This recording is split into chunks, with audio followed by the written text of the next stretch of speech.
A wealthy man's caregiver accidentally injected him with 100 grams of morphine, a lethal dose that could kill within 10 minutes. In a panic, the caregiver immediately called for an ambulance, but the rich man disconnected the phone, knowing it would take at least 15 minutes for help to arrive. He couldn't let the caregiver go to jail for this mistake.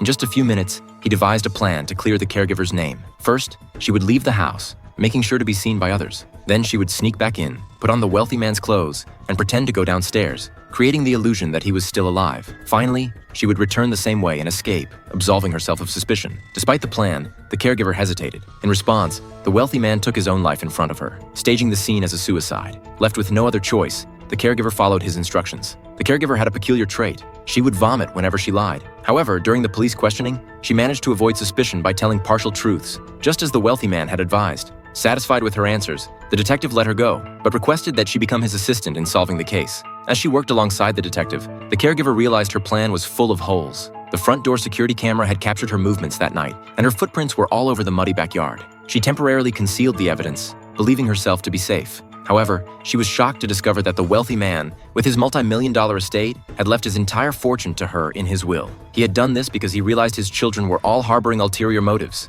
His eldest son-in-law was having an extramarital affair. His youngest son had been fired from the company. His second daughter-in-law had been stealing money from him. And his eldest grandson had stormed out after a heated argument the night before the incident. The wealthy man believed that leaving his money to them would only encourage their vices. When his family learned about the distribution of the estate, their true colors finally showed.